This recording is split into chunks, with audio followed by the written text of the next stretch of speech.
यार मैं तो हमेशा रहता भाई फैमिली कौन सा है, ब्राह्मण है, ठाकुर है, कायस्थ है, जात क्या है इसकी, इसका नाम क्या है। मेरे नाम बहुत मेरे लिए मायने रखते हैं, नाम और उसका कास्ट, बिकॉज वो चाहे बुरा है सही है, वो हमारे यहाँ किरदार उनकी कास्ट का, उनकी जात का असर पड़ता ही पड़ता है। इतनी इन्फॉर्मेशन का क्या करोगे यार जो सुबह से लेकर शाम तक फोन पे रहते हो, क्या है ये इन्फॉर्मेशन। तो ये इन्फॉर्मेशन तो है, इनके पास एनालिसिस नहीं है। हमारी एनालिसिस वाली जनरेशन थी, तो एआई यही करेगा, फिल्मों की फिल्में ही बनाएगा, स्क्रिप्ट की स्क्रिप्ट ही बनाएगा वो। और ये बात मैं पहली बार नहीं बोला, मैं कई इंटरव्यूज में बोल चुका हूँ कि ये जो नई जनरेशन है, और मैं ऐसा नहीं कि मैं इस जनरेशन के खिलाफ हूँ, ऐसा कुछ नहीं, मैं मेरी बेटी है, मुझे यंगस्टर्स पसंद है, उनसे नई नई आइडियाज़, नई नई बातें पता चलती हैं, उनको देख के तो आगे समाज बढ़ेगा जी। तो मैंने अभी एक शो किया था, उसका नाम था गर्मी, स्टूडेंट पॉलिटिक्स में ही था। तो नेचुरली उसने कहा कि एमए फर्स्ट ईयर के स्टूडेंट्स हैं, तो मैंने एमए फर्स्ट ईयर के स्टूडेंट्स की उम्र क्या होती होगी, 22 साल 23 साल ये एज होती होगी। तो बहुत सारे एक्टर्स थे उसमें, इलाहाबाद में मैंने शूटिंग की थी उसकी। तो मैं थे, और लंबी चौड़ी शूटिंग थी, और वो कम से कम मेरे पास वो 15-20 सेट ऑफ एक्टर्स थे जो कि जो रोज़ उन्हीं के साथ रहे, फ्रेंड्स हैं, ये हैं वो हैं, विलन का ग्रुप है, हीरो है, सब। मैं सच बोल रहा हूँ आपसे, अभी मैंने बताया उसको कि सुनो बेटा, कमरा खोल के आना, यहाँ पे एक डेस्क है, वहाँ पे जाना, वहाँ पे पेन रखा होगा, पेन उठाना, जेब में रखना, खिड़की से ऐसा करके देखना, चले जाना।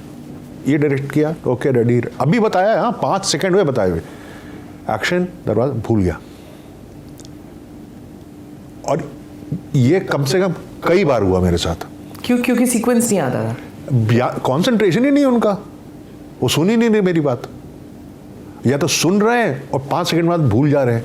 तो उनका पूरा जो वायरिंग है दिमाग पूरे शरीर की, वो अजीब सी हो गई है because of this constant looking at the phones and information so much information. इतनी इन्फॉर्मेशन का क्या करोगे यार जो सुबह से लेकर शाम तक फोन पे रहते हो, क्या है ये इन्फॉर्मेशन। तो ये इन्फॉर्मेशन तो है, इनके पास एनालिसिस नहीं है। हमारी एनालिसिस वाली जनरेशन थी। क्यों हम लोग सवाल करते रहे, ये है तो क्यों है भाई, या तो कोई क्यों जो बोल दिया इंस्टाग्राम में कहीं पे वो सच है, और कम से कम आप पता नहीं कितना सारा इन्फॉर्मेशन सुबह शाम, तो फिर काम कैसे करोगे। और ऐसा मैंने एक बात से खुश भी हुआ है सुन के, जनरेशन ऐसी है, हमको लंबी इनिंग खेलने का मौका मिल गया है। अभी हम लोग रिटायर नहीं होने वाले, मैं और मेरी जमात के जितने और डायरेक्टर्स हैं, इनको हम दबा देंगे बहुत जल्दी। अब इनके बच्चे पैदा हुए, बड़े हो तो हमसे टक्कर लें, ये वाली जनरेशन तो हमसे टक्कर ले नहीं सकती। AI है, AI is just a very brilliant library. और क्या है AI, जो रेफरेंसेस और जो काम हो चुका है उससे रेफरेंसेस तो है, नया थोड़ी है उसमें कुछ। तो what we are hearing is your generation, I mean my generation, same generation is going to get hit by AI. No, we are not going to lose our jobs. Creative काम नहीं हो पाएगा AI से। AI से judiciary हो सकती है, हो सकता है AI से डॉक्टरी हो जाए, सर्जरी हो जाए, एरोप्लेन बना लें, ये कर दे, मैन्युफैक्चरिंग में हो जाए। आर्ट नहीं क्रिएट कर सकती है, जो भी होगा वो फॉर्मूला किसी और से चुराया हुआ होगा। हाँ। जैसे हमारी हिंदी फिल्मों की फिल्में बनती है ना, हाँ। ऐसी फिल्म बन गई हिट, अब ऐसी 2000 और पिक्चरें बनेंगी, क्योंकि यहाँ पे फिल्म मेकर्स के बच्चों ने फिल्में बनाई 80s 90s में, जो दोनों बॉम्बे के अलावा और US के अलावा कुछ देखा नहीं हिंदुस्तान। तो उन्होंने अपने जो पापा जो पिक्चर बनाते थे, पापा की पैसी पिक्चर बच्चों ने बनाई, इवेंचुअली खत्म हो गई वो।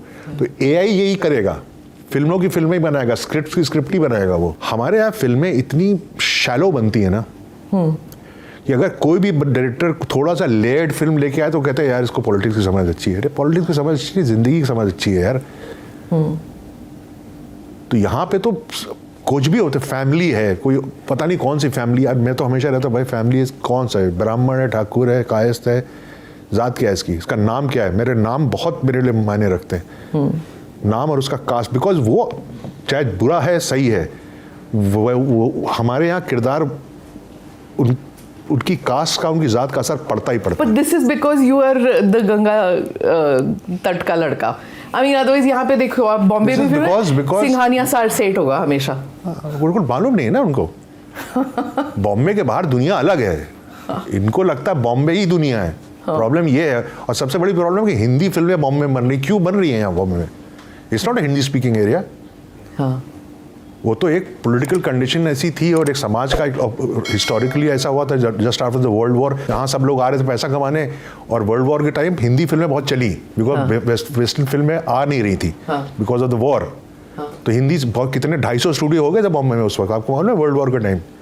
तो लोग यहाँ आए, वो उसका पीछे हिस्टोरिकल कॉन्टेक्स्ट, उसके कोई कल्चरल कॉन्टेक्स्ट नहीं है।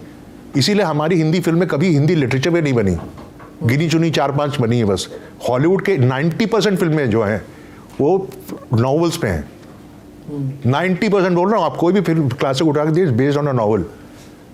यहाँ क्यों नहीं? बिकॉज यहाँ पे ये हिंदी लैंड नहीं है, इसीलिए हालत है हिंदी फिल्मों की फिल्में। And also the way actors, अगर आप हिंदी नहीं जानते, आप इंग्लिश स्पीकिंग बैकग्राउंड से हैं, आप बात हिंदी की नहीं है, बात को भाई कंपार्टमेंटलाइज ना किया जाए। बात no, I am talking about the sensibilities. जीवन को समझना। देखिए बॉम्बे एक ऑफिस है, बॉम्बे घर नहीं है। हम लोग सब ऑफिस में रह रहे हैं, ऑफिस में घर की बातें होती नहीं यहाँ पे। पंकज से जीते तो आप वही है ना जो आप जी कर आए हैं, जी आप वो है। यहाँ तो आप खट रहे हैं।